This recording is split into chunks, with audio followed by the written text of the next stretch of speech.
and some introductions to make. So let's start with those. We would like to welcome back Lorraine Smith. Lorraine, it's very good to have you with us. It's so good to be back. Thank you. Lorraine is working down at All Saints in Corning, and we're glad to have her rejoin us as part of our Faith Formation family. And we would like to officially welcome Emily Kwiatkowski. Emily, say hello and tell us where you're from. Hi, everybody. I am currently at Peace of Christ. I just started last week, and I come from the Diocese of Buffalo. I worked for 2 parishes there over the last 7 years. Happy to be here. We are glad to have you with us. Welcome. All right. And you're going to have to, I'm terrible. I should know how to pronounce your last name because we have 2 people in our Faith Formation family with that name, but I've got to get your name to flow a little more smoothly off my tongue. So help me with that, Emily. It's pronounced Kwiatkowski. Kwiatkowski. Okay, Kwiatkowski. Thank you. And I'm not related to Elizabeth. I know. So it's really interesting that we have that connection. But thank you for that. I apologize for mispronouncing it the first time. No problem. I am going to start us in prayer, and then I'm going to turn the presentation for a moment over to Mark, who will lead our announcements for the afternoon. So I chose a prayer that I thought fit what we're thinking of today, that what if, and how do we live from here on. So this prayer is from my old favorite Inviting God book, and it is called Commitment to Mission. So let's just take a deep breath.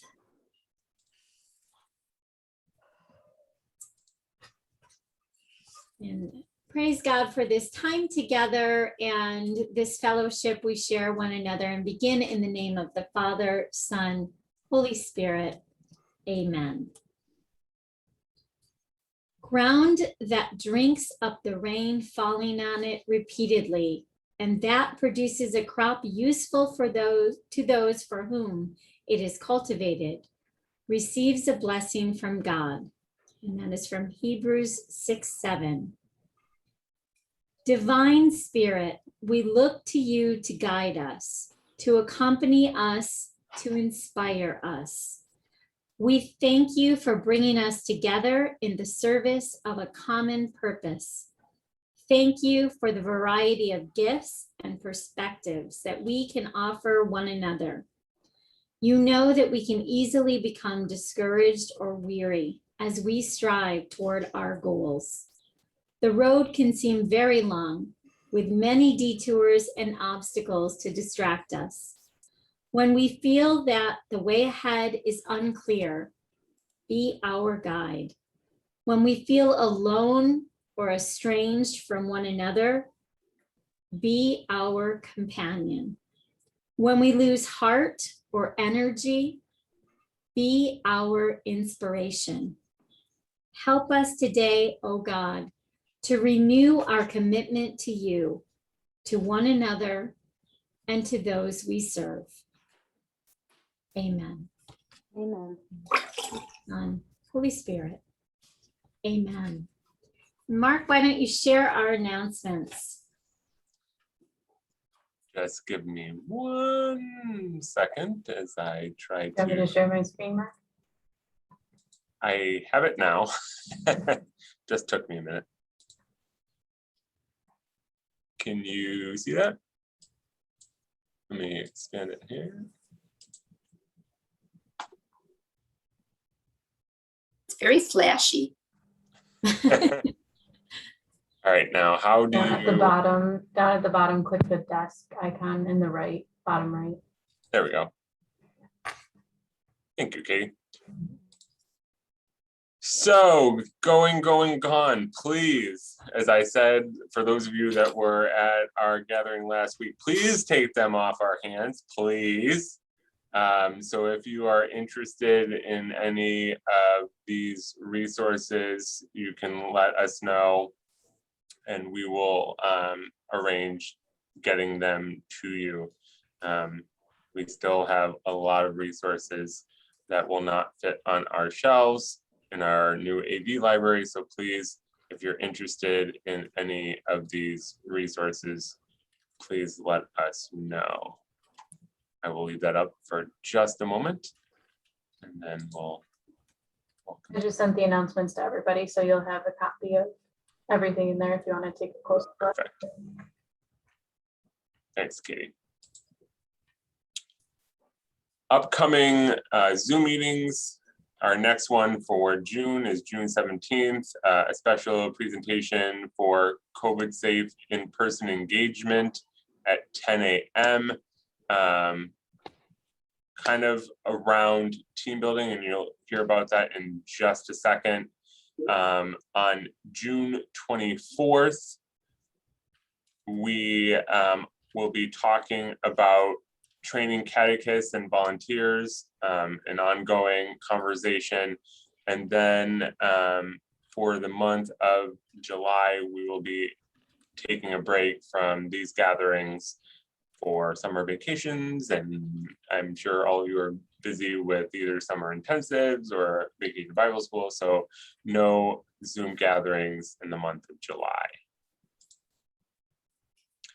And as I mentioned just a second ago, we have that special workshop on Thursday, June 17th at 10 a.m.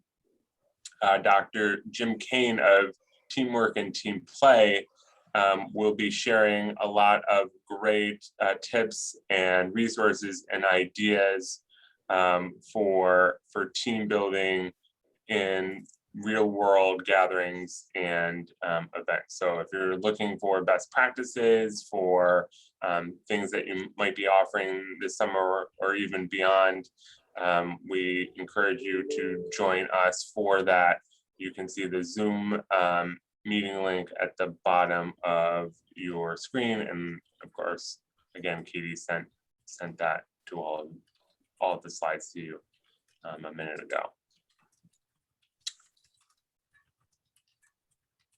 There's the opportunity to participate in a vibrant faith catalyst, that's a mouthful, vibrant faith catalyst masterclass around the topic of radical hospitality with Jane Anga as the presenter. That's June 22nd and 29th at noon.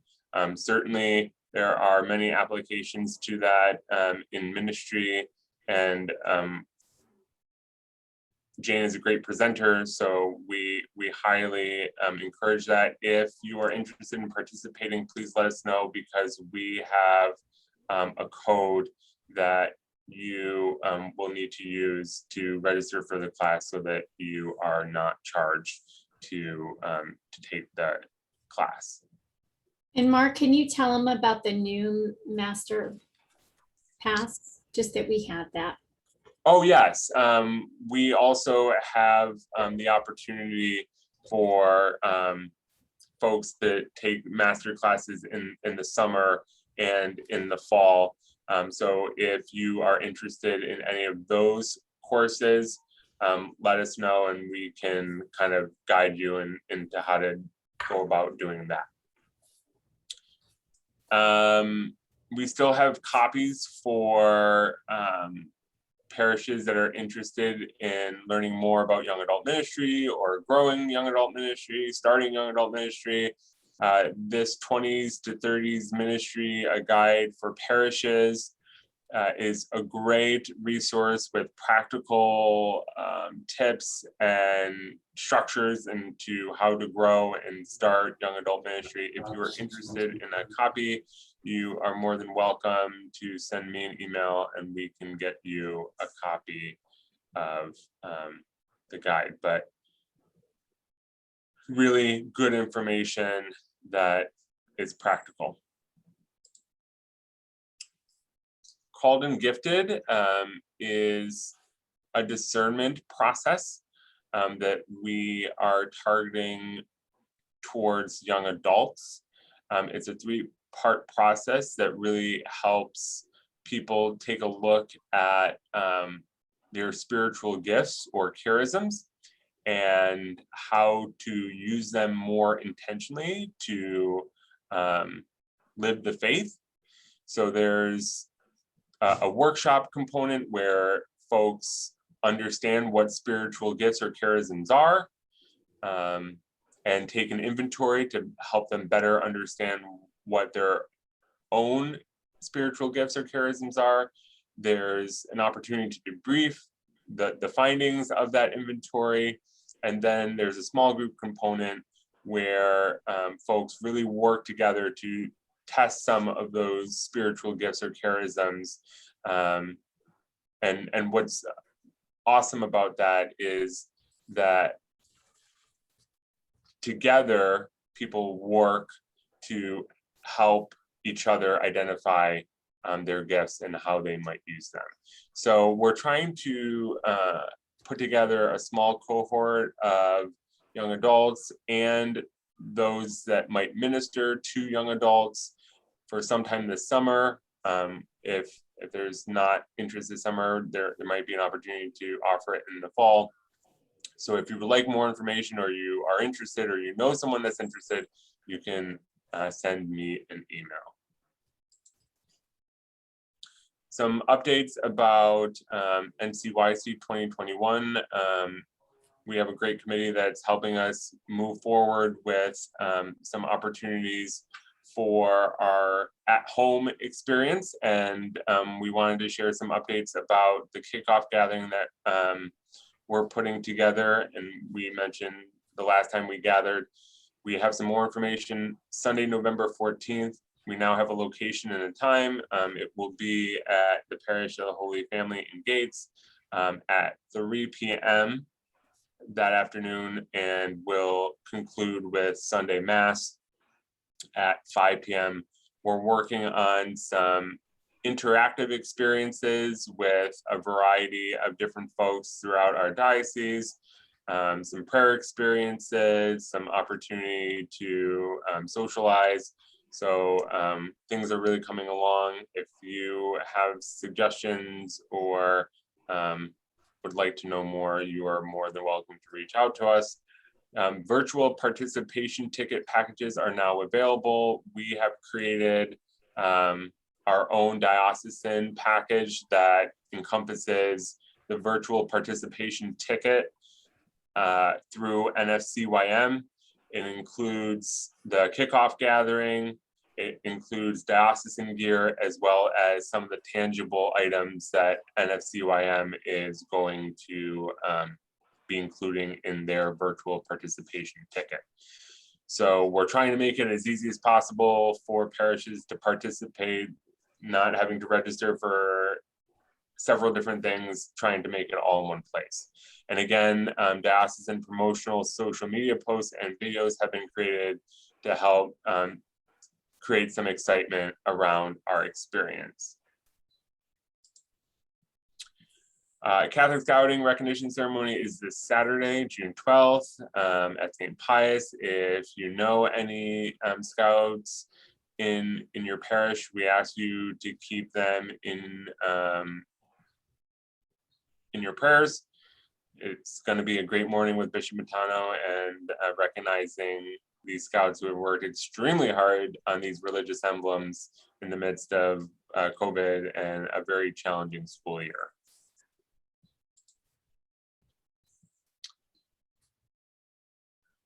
There is a wedding jubilee mass, which is an annual gathering, as many of you know, that has been scheduled for Sunday, August 29th at 2 p.m. at Sacred Heart Cathedral. This is an opportunity for married couples and their guests to attend and renew their vows with Bishop Matano. If you would like to learn more, you are more than welcome to contact either Don or Katie, and the registration link to register for the ceremony is on your screen.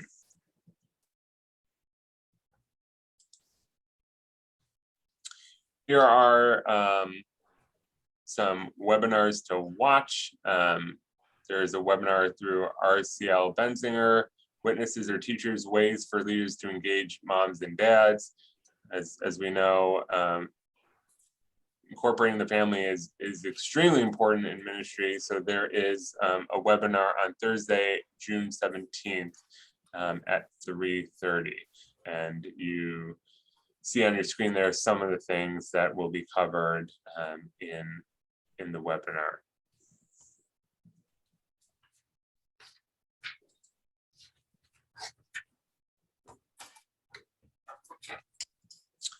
For those of you that have been with us for a little while, you know that we typically offer professional development and skill courses over the course of the year. And we want to let you know that on August 12th, we will have one of those opportunities for professional development courses and skill courses to enrich your ministry and continue to foster good skills and good practices in the work that you do. So save the date for August 12th. We'll have more information and registration coming soon. And that is it. All right. Well, thank you for that, Mark. A lot of announcements, but now it's time to get into our topic for the day. Katie, if you could share your screen with the PowerPoint. We asked you in preparation for this meeting to look at 5 articles that John Roberto shared on his website.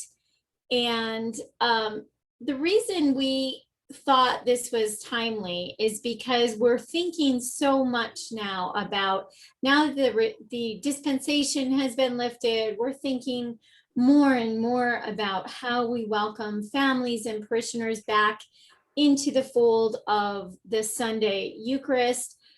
But we also need to think about how we welcome them back into our programming year and how we make our programming year accessible to everyone and comfortable for everyone, but also how we make it relatable and meaningful for everyone. In this past year, we have been in a state of reflection. A lot of us, most people, I would say, in the world who have experienced this pandemic have been in a state of reflection. What am I doing? Who are my relationships with? Where am I going from here? And we need to consider those questions just as much as you may be considering them in your own personal lives. So let's talk about what if, how shall we live now, and determining our path forward. You can put it on the second slide, Katie. So before these 5 articles, John Roberto came out with an article that said, we need to be anticipators of the future. And in his summation of what it means to be an anticipator of the future, John said that our churches need to think about promoting the well-being of people, especially the young and their parents. We need to help people form new life routines and habits. Think about how busyness has taken over our culture, and especially the American family. This is an excellent opportunity for us to help families reprioritize what they were doing pre-pandemic. We need to address the injustices and the inequalities of society. Gospel teaching tells us that these things are wrong. So if things are happening in our community or our country that are a source of division, we need to think about justice and what the Gospels tell us. And we need to share that gospel message, help people to understand how that gospel message drives the decision-making that they do, and address the social justice, the Catholic social teaching that is so important. We need to consider embracing the fact that hybrid lives continue. In our office, we've been in the office since last June, I think. So for us, we haven't really, most of us haven't had a hybrid life, but Katie and Don especially were working half days. So just a couple of weeks ago, they had to go back to that full day. They weren't going back and forth between home and office. And so many people are still working from home. My grown adult children are all working from home. So we need to respect that fact that home life is still very different. And it's not, even though we might be back in the office, life is not back to what it was pre-pandemic for most families. So what does a hybrid life look like? What does a hybrid Christian community look like? If we are promoting in-person worship and the value of being together and actually experiencing the Eucharist in person and receiving that invitation, like Bishop Matano said in his homily today, from Jesus, and doing that in person, then how can we supplement in other ways to keep people connected and maybe continue to provide some kind of online experience where people who live in remote areas might be able to gather more frequently because they don't have to travel? And how can we reconnect the generations? It's been such a terrible time for the senior citizens in our world. There's been so much isolation. So now that they are able to return and stay safer, how can we reconnect them in our parishes, not only to what they were doing pre-pandemic, but how can we welcome them in to the fold of what we're doing in formation and build those relationships or facilitate those relationships between families who might be separated from family members, aren't living close by? How can we give them those adoptive grandparents, and how can we have that mentor-mentee relationship with the older members of our parish and the younger members of our parish? So these are 5 things that John Roberto thinks will be really important in the church, in any Christian church moving forward. Next slide, Katie. He says the central challenge for pastoral ministry today concerns the most important mark of good ministry, the ability to effectively mediate faith as an integral way of life to persons, communities, and culture. We need to provide a compelling vision of an integral way of life worth living. We need to get that message out. There is such beauty in our faith, and there is such richness in the sacred traditions and the sacramental nature of our faith. We need to evangelize that and talk about why it is central to a way of life that is going to be fulfilling for people and not draining for people. We don't want people to think of worshiping as just another drain on their schedule, just another check mark that they have to fulfill, but something that will enrich them, fill them with hope, provide a path forward for the future. That's what we need to be evangelizers of, that compelling vision. What is going to compel them to move forward in faith? Next slide. In the What If articles, he talks about a shift from believing, belonging, and behaving toward behaving first, those Christian practices, belonging to a community that shares the Christian practices, and then believing and understanding the tradition that we have that forms those Christian practices. But in that order, we can't expect people to believe something they haven't experienced. We can't just talk about things on paper. We have to be models of that. And we've talked about that for several years in faith formation ministry. So how can we bring that to life? These are just the key points. We're going to talk about these in a minute. So I'm filling everybody in. If you didn't get a chance to read the articles, this is what we'll talk about in our groups. Next slide. He focuses on what practice is about. It's about paying attention to God. It's about forming Christian identity. Forming Christian identity is such a key need right now. If you read studies on identity, you read about the rise in tattoos, for example. It's because people don't have that identity, that personal identity that people used to connect to their faith community or their neighborhood or even their ethnicity. We have become such a melting pot that people are searching for ways to identify themselves.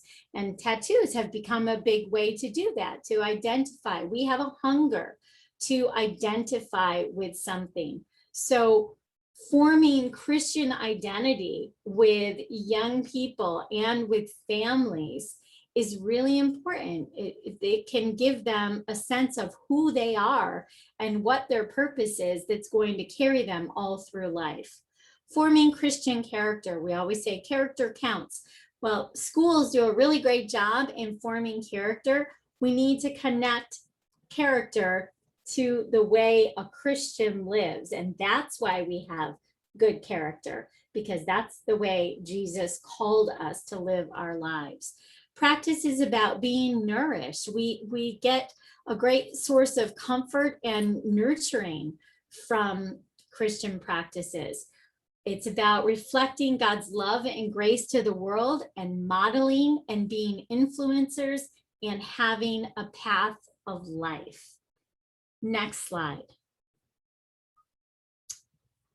There's a book called Practicing Our Faith, and I will, somebody will put that in the chat. I shared it with the staff so that they could put it in the chat. There's a PDF of this that you can gather or download for yourself, not gather for yourself, but download. And you could even have a staff conversation, or you can have a small group discussion with this book, Practicing Our Faith.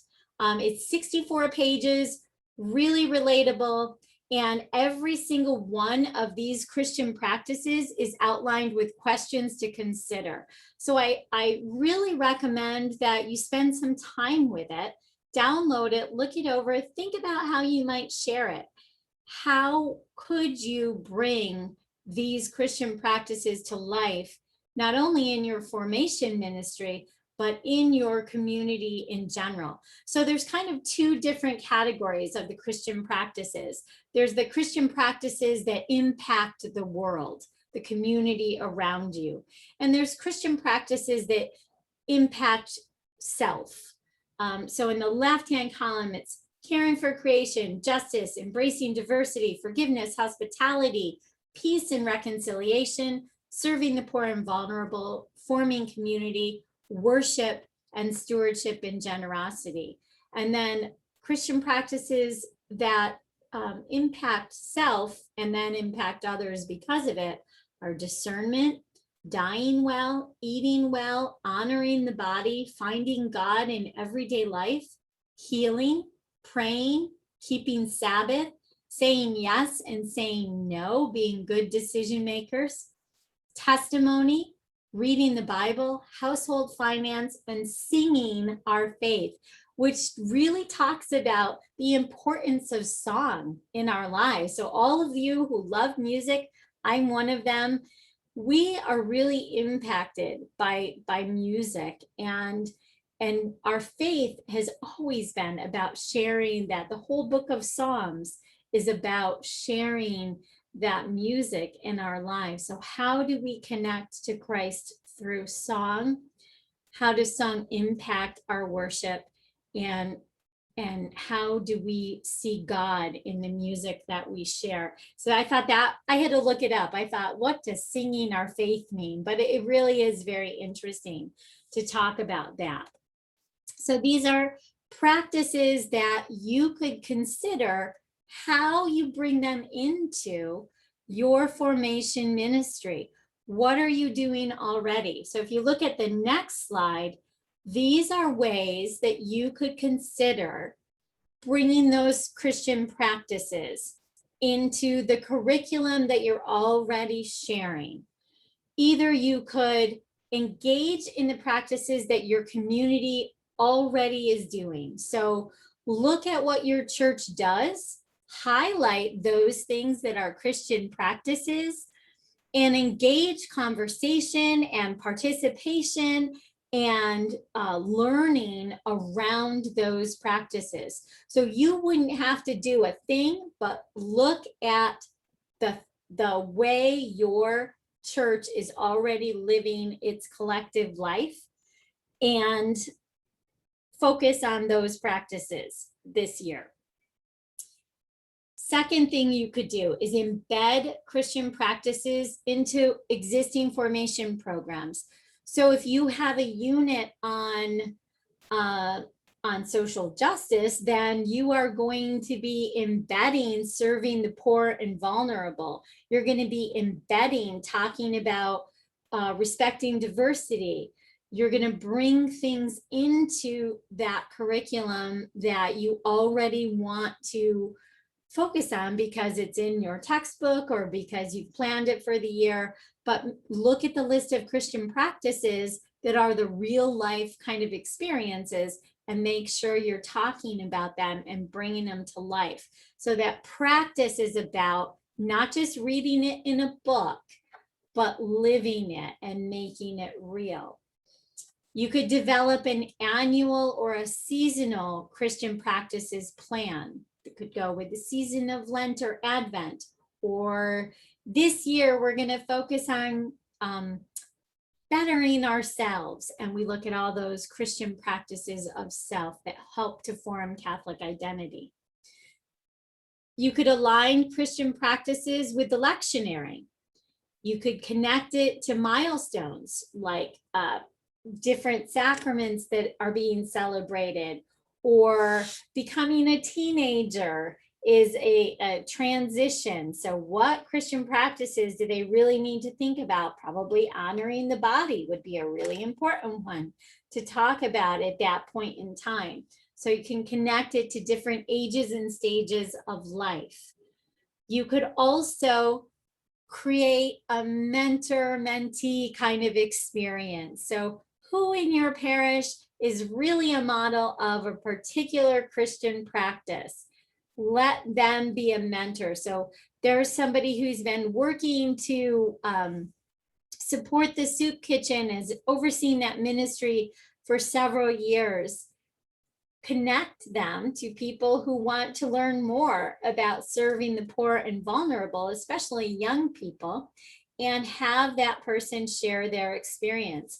If there's a person that is an athlete who is very prayerful and very reverent and participates in mass and prayer, and also is really focused on eating well, honoring their body, think about how you could have a presentation with kids and families, connecting that person as a person who is living their faith through the active and healthy way they live their life.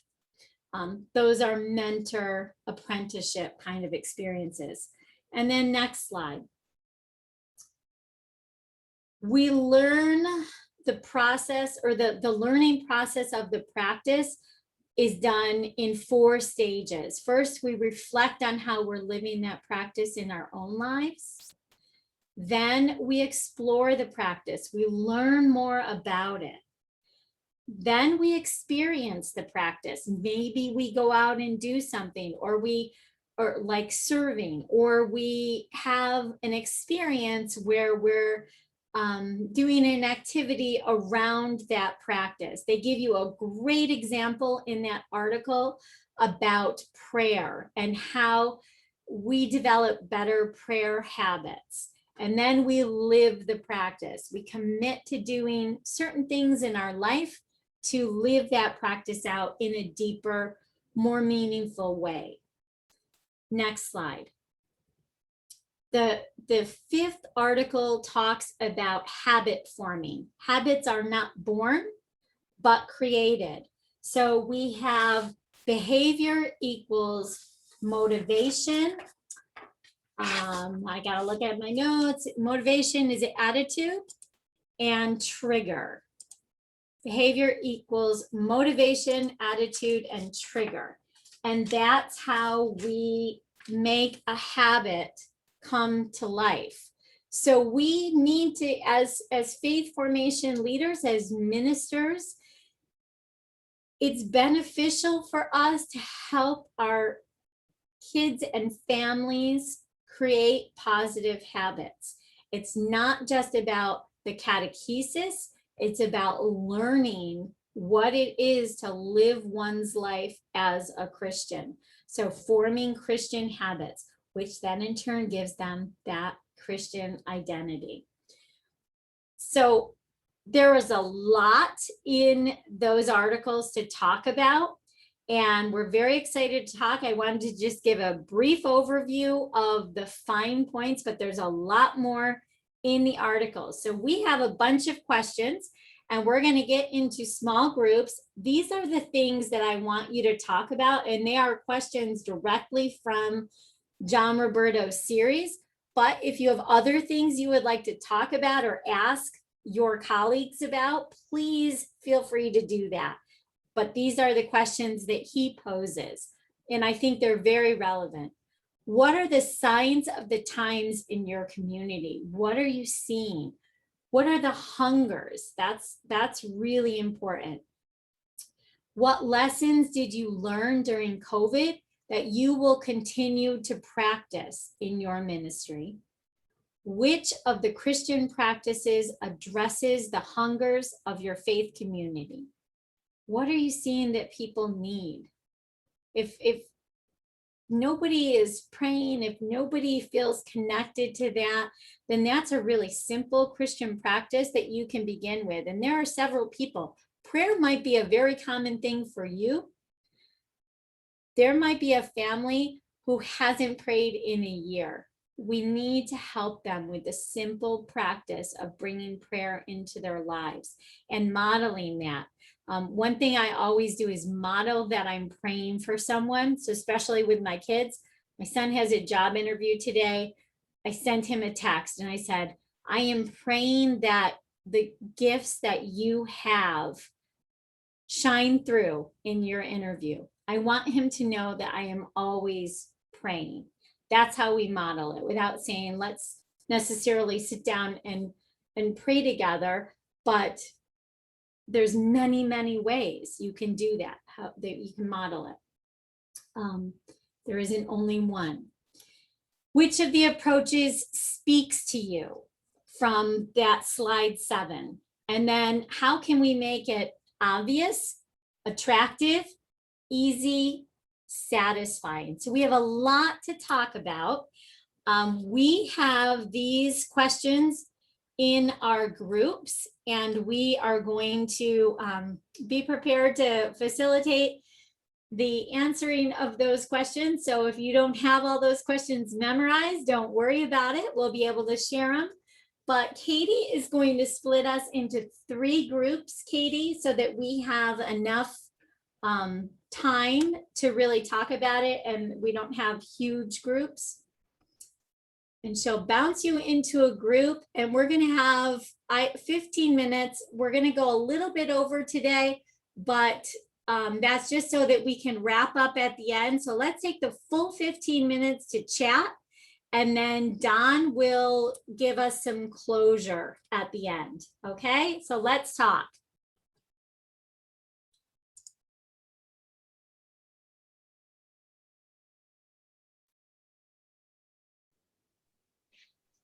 Okay, Katie, this is the first time that it's actually spoken to me every time I go into a room with you to tell me that the recording is in progress. I didn't know if you guys could hear that too. Like I actually had a pop-up when you started recording. So how would you guys like to do this? This is what I love about working with professional ministers. I don't have to dictate. I can let you guys call some of the shots here. How would you like to approach this? Would you like me to read the questions again? Would you like to just jump in with something? How do you want to do this? I need a review of the questions, please.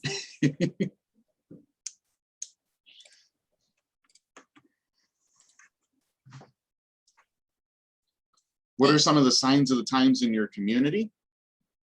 What lessons did you learn during COVID that you'll continue to practice in your ministry? That's the one I love because it really gives us that silver lining to a horrible cloud. Which Christian practices addresses the hunger in your faith community? What are you seeing? Which could be really interesting looking at the diversity of the parishes that we have represented in this small group. Which approaches that were on slide 7 speak to you? Those are the engaging, embedding, developing, aligning. And how can we make it obvious, attractive, easy, and satisfying?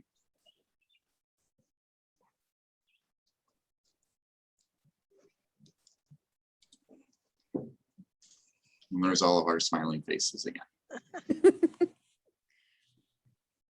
Well, I always feel like when I read John Roberto's stuff, there's just like so much, like he's so prolific. There's just, it's almost too much to absorb in one sitting. But I, to speak to the question about what are you going to keep, or what did you learn this year that you're gonna, still use moving forward? I'm real interested in this question about what does hybrid look like moving forward, and how do we maximize like the in-person stuff and the asynchronous at home stuff in a way that is most beneficial? This isn't really part of this discussion, but we're also talking about all the live streaming masses and stuff, and like, are we going to keep live streaming forever, or like, when do we say like, no, really come in person, right? So I'm interested in that, and especially for confirmation and stuff, but knowing that we can't probably do as much in person as we used to. I think people have gotten used to being able to do some of the stuff at home in their own time, but how do we make the times when they do come really meaningful? I don't know if the noise of the pounding next door, I'm outside, now some of my neighbors doing something comes through, but one of the things that I learned was simplicity. When I inherited the position, especially for the celebration of the sacraments, it was a big to-do. It was make a program, make banners, do this, do that. And one of the things I've learned through there is the simpler we've made things, we've actually concentrated more on the meaning of things and gotten away from all those things that were actually distractions. It was like, we've always done this, and we've always made banners, and we've always done that, but you could center completely on the sacrament. So that's one of my plans, is to simplicity. I think the families like that too, to be honest.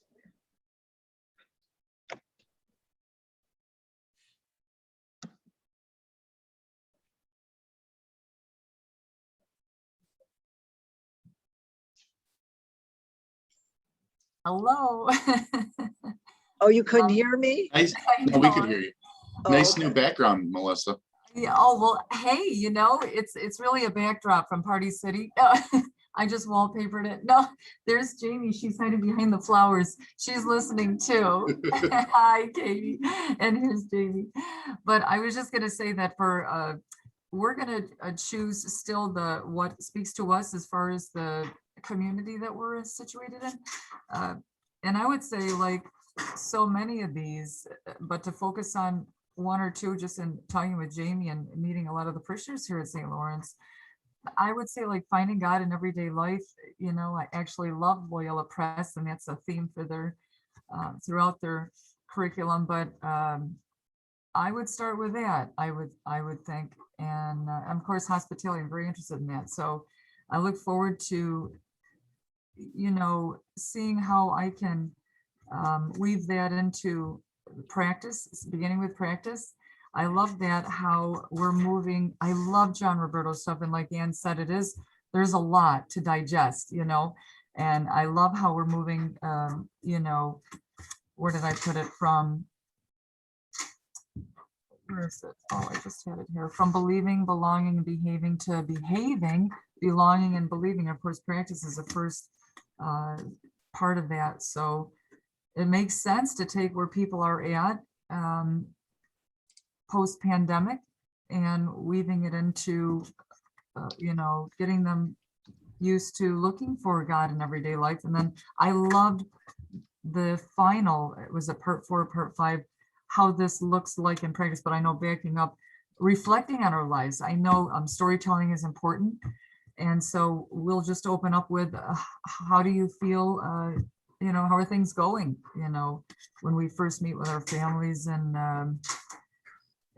how could we find God in the pandemic, and of course, post-pandemic, how can we do that this year? And of course, putting that into the curriculum is wonderful. We could have, you know, centers on where we see God in everyday life. And of course, we always find God at church, most importantly in the liturgy. So, and of course, go into the real presence of Christ. And I think I missed a step, but that's what I would do, you know, this year. So this has been fascinating material to read.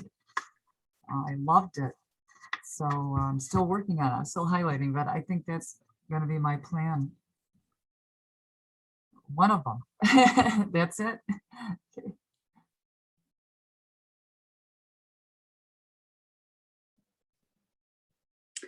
I feel like I'm in a little bit of a unique situation. I've been here for like 9 days.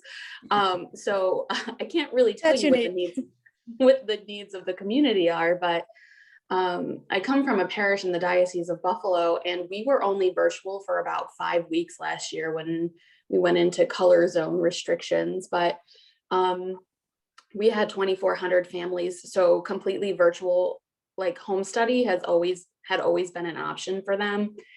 And for those folks, one of the things that we had done in the past was they would do their curriculum at home, but then they'd come once a month for their family workshops. And we did shift those to being at home virtual because we can't accommodate all of those people at once. And so one of the things that I would like to continue here at this parish is that element of it, because we got a lot of really good feedback about it. And I think one of the things that can be overwhelming for families is we want this to be a part of our life. How do we make it an everyday part of our life, and not just, I'm going to give you my kid for an hour a week and then they're going to come home and we're not going to do any sort of faith formation with them until we send them back to you next week. So just like practical, simple things like you had mentioned before, just really simplifying, but getting down to the basics, the nitty gritty of things, and just kind of starting from square one, just, you know, how do we build this amongst the families?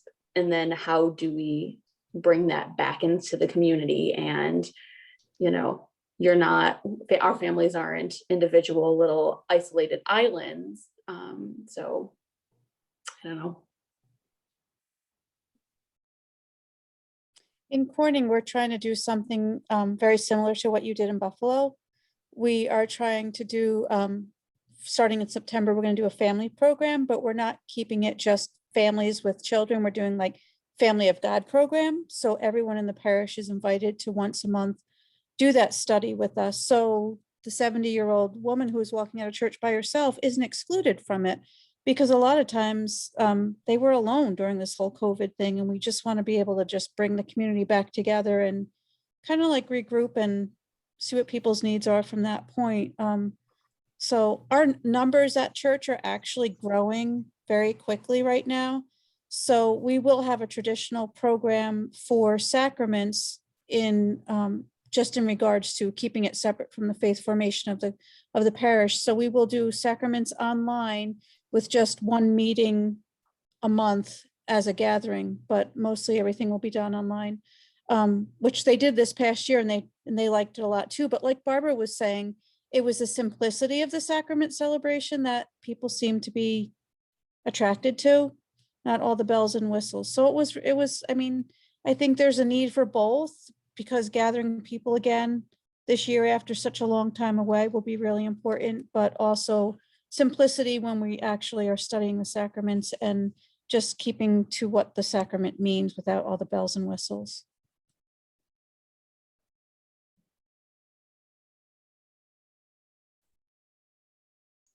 That's a really cool idea to do a program with everyone.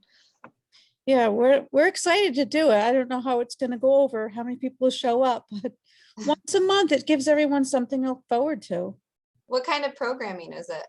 Well, we're actually looking at something that we can jump off the Baltimore Catechism, so we can get right back down to the basics, because I think a lot of people, you know, there were surveys done during COVID or maybe right before about how many people actually believed in the true presence in the body and blood of Christ in the Eucharist, and horrible numbers coming out of the pews. And, you know, I think during this pandemic, it gave us all an opportunity to be like, are we really relying on our faith? Do we really believe what we're taught? A lot of people just don't know what they believe. We're taking it for granted. So we're going to go really basic and start Baltimore Catechism-ish, that kind of program. A lot of the programs assume that we know the basics. So for us, we're like, let's get back down to the basics and then take it from there. So Cool. we'll see how it goes. Good luck. I'm kind of excited because it is so basic, and we all need, you know, to get right down to the bottom of what our church stands for, what it teaches, and what we believe. And it's a good refresher for all of us. Nice. Thanks. It's interesting you said that, because this pandemic all along, I've been writing articles, and generally I write them for the families and the children on subjects that we've either covered or the season. And I have a lot of parishioners that have sent me emails asking for further information that don't have children, weren't part of the parish, but they just started reading these articles. And the one guy said to me, I met him on Sunday, and he said, I learned stuff I didn't even know. So I think you're back to the basics is what we should do. Yeah. I'm really excited about it, because this pandemic taught me that as soon as I got out of relationship with Christ, I was in trouble. If I was sitting in front of the TV watching the news more than I was in relationship with Christ, those were bad days. I mean, and I think that's taught a lot of us too, though. As soon as we forfeit that, as soon as we forfeit the basics, we get ourselves in trouble. It's a wide open space for fear and anxiety, and, you know, a lot of things that just can overcome our faith. Well, and that relationship and relationship building is the part that I saw happen so much in so many unique ways this past year, that I love to see that not only continue, but to grow. Mm-hmm. How do we reach out to those that aren't with us and let them know that we're lacking because they're not there? Mm-hmm. That type of thing. It's really done. I've seen it happen across the diocese, and it's beautiful. I'd love to see it happen more in different ways.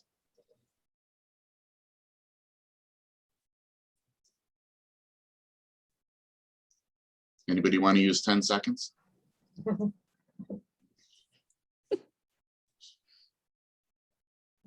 See you back in the main room. Okay.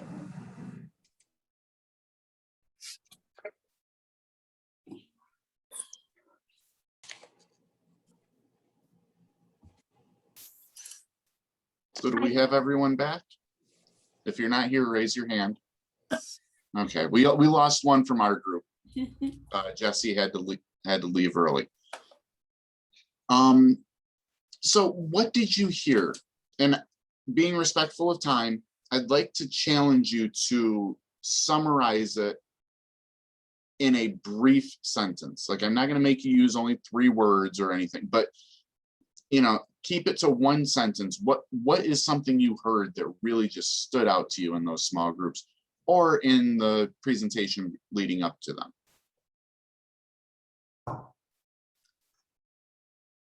Okay, Patty here.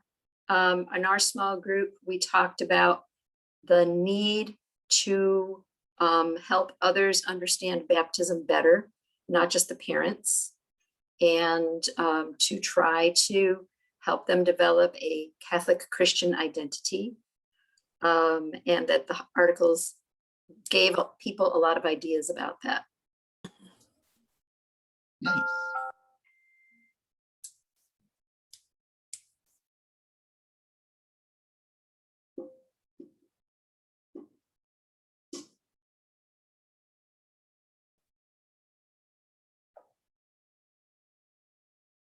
One of the things that stood out in my small group that just resonated with me was, and I'm paraphrasing, she did not use this phrase, but we have to use the KISS mentality of keep it simple, stupid. Getting back to the basics, focusing in. Sorry, Jean. No, that's okay. We talked about, the importance of getting people back in the space of the church. So, even if they've seen Mass, live stream, the architecture of the church, the sacred space of gathering, that is important, and finding another reason to get families in the church is important.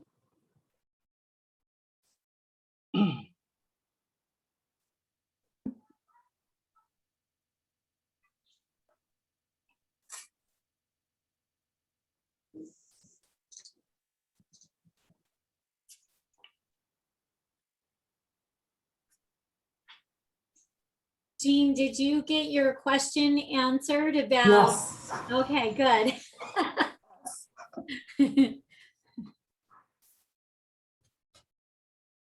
Yeah, it just seems like we're all focusing on relationship and getting people in small groups so that they can talk,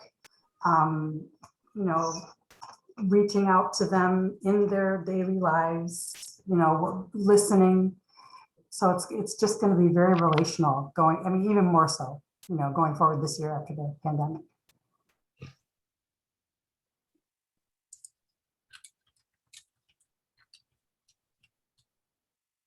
It's kind of sad for us. We're losing our parochial vicar, but in a way it's creating an opportunity because our Catholic daughters are spearheading a reception for him after the final Mass that he presides at the last Sunday of the month.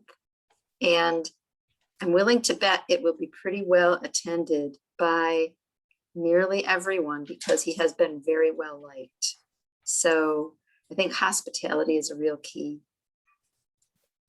Very, very important. I just don't know how we're going to keep it going after that with hospitality. I heard over and over again in ours in different ways, the things that we did this year, whether it's remote learning or virtual gathering spaces or gathering in smaller groups or all of that, really serve that relational bond. And those are the things, not just to try and see move forward, but to enhance and to grow with the way that the time calls for. Don, can I cut in and ask if you were to choose 3 of the Christian practices on the list, what would you think would most meet the needs of the families in your parish this year? where would you go with it? I'm just curious. Do you want me to share the screen again? Of the practices? Yes, please. Oh, yeah, the 7, there we go. There we go. Yeah. Where would you go with it? Because Patty talked about hospitality, so I'm curious. If we're getting back to the basics, where would you start?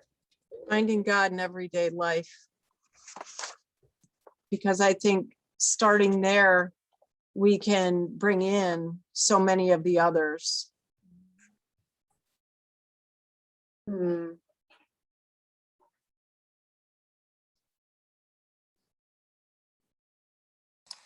I think saying yes and saying no.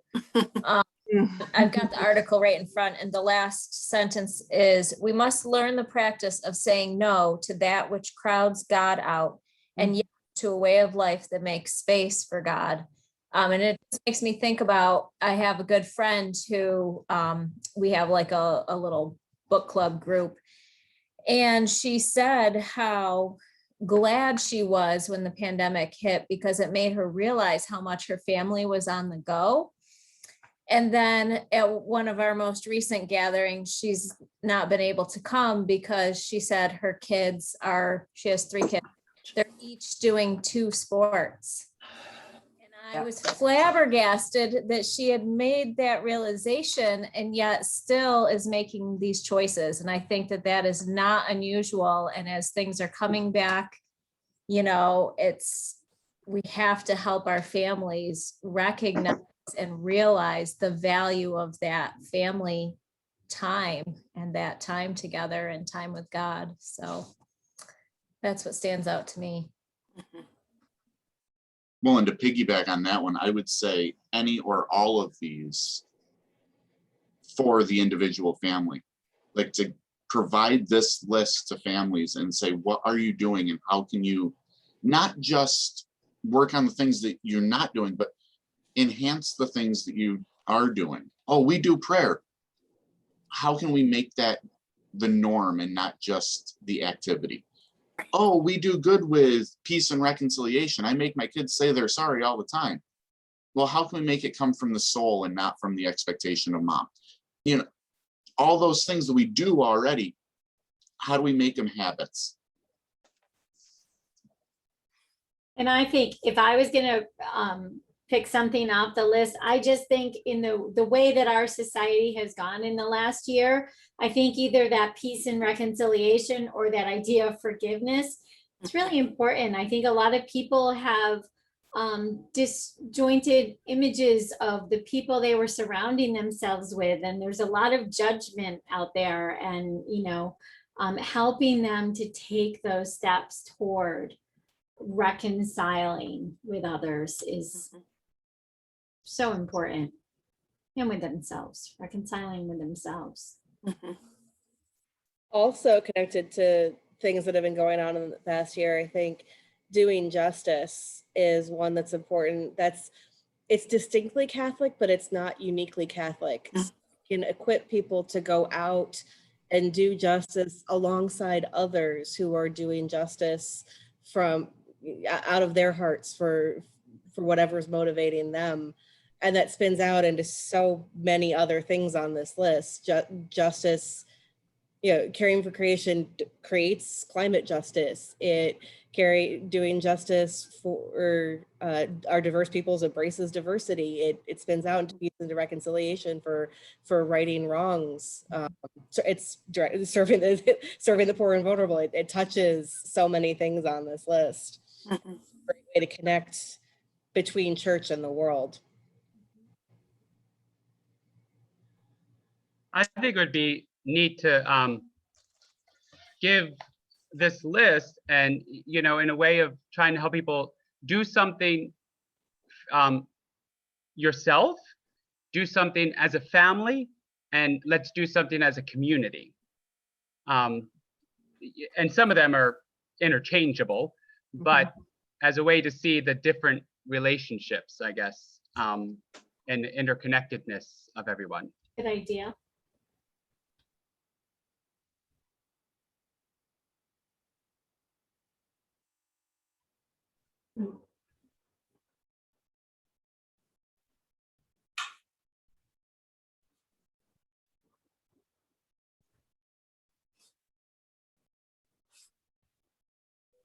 So is there anything else from this list, from your conversations, from the presentation that is speaking to you that you feel, or maybe you don't even recognize that the Spirit is going to speak through you when you share?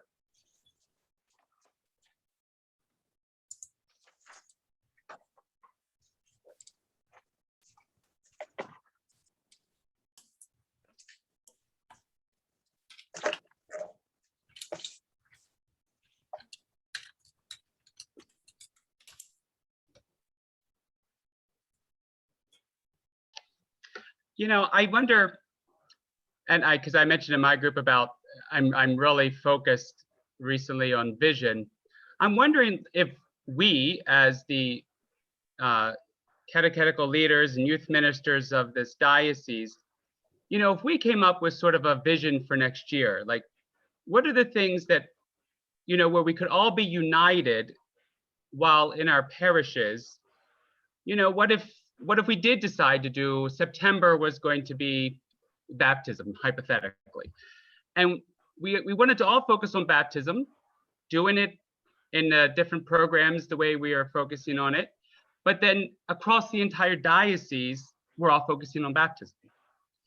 Or if we had a month where we wanted to do some sort of justice activity or something, where again we were doing it in our areas but we were all doing it as a way of showing, helping our people in the different parts of the diocese know that they're connected to everybody else in the diocese. It could almost be like the summer journey of faith was, but Christian practices kind of thing, where you just, there's some ideas, you know, maybe not to such an extent that we did for that, but some ideas, and this is how, bring it to life. You know, learn about this practice with your neighbors. Yeah. Well, October is Respect Life Month. And somehow, in addition to everything I do, I got to be the parish's Respect Life coordinator. So a lot of stuff that I push out on the website or the Facebook page or in my weekly email to families has to do during that month with, you know, respecting life.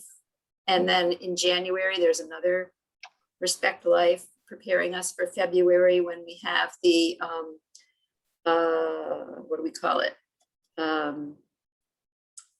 Yeah, we signed petitions. But anyway, but there are 3 months when there's a special focus toward social justice. Maybe that's not the right word. The articles referred to playlists. And I wonder if that's a way that we could come together, you know, with the playlist. It already does have a gospel-based focus, right? Isn't it? Doesn't it stem from the weekly gospels? Yeah. But if there was something on that, to Carlo's point of, you know, the diocese following. With the family zone, you mean? Yeah. That's an interesting idea, Pam. I like that. That would be a good way to kind of get that message out.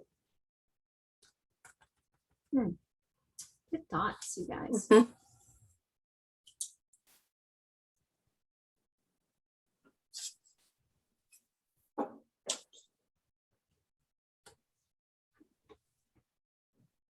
How many of you think that you're going to bring these something from that you learned from these what if articles into your planning for next year? You can use the little reaction button or just raise your hand.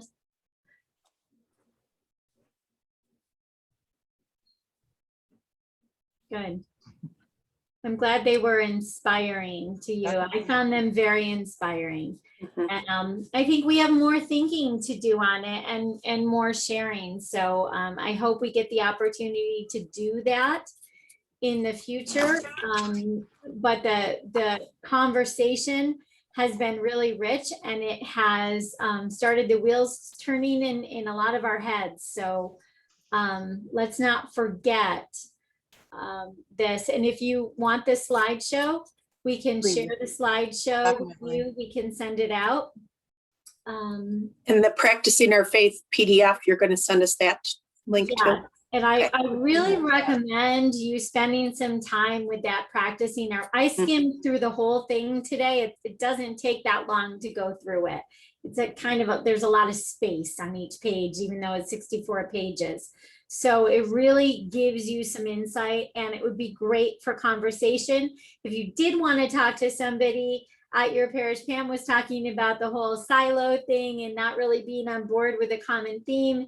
If you wanted to have a conversation, that PDF is a great starting point to get people involved in the conversation around Christian practices. Right. Again, it's that acronym, that Keeping It Simple, Stupid, the KISS acronym, is great. It's a good reminder for us, because we do need to start at a simpler square with our families and make what we share in our faith approachable for them. And that whole behaving is really approachable.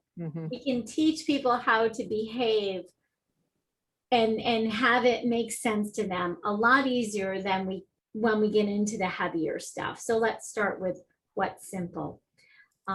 So I thank you for being part of this conversation today and for staying a little bit longer, being able to talk it through. We will look for opportunities to continue this conversation, and we will share both the PowerPoint and the PDF with you. Thank you. Yeah.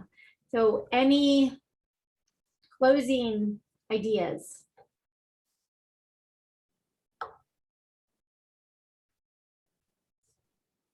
All right. Well, thank you, everybody. Take care of yourself. Make time for yourself. Follow those Christian practices yourselves, especially those ones in the right-hand column that that you tend to ignore because you are caring for everybody else. So be well, and we will see you very soon. Please join us next week for that team building at 10 a.m. It's a great opportunity for us to learn. If we're going to have summer programming and we want people to be together, great opportunities for us to learn some techniques for having socially distanced, kind of safe engagement with people without having to be so concerned with having non-fun stuff all the time, because we don't know what to do with the activities and how do we do it. This is a great trainer, highly recommended from Camp Stella Maris, and we look forward to spending time with him. So hope to see you next week. Take care. Thank you. Everybody. Bye. Bye.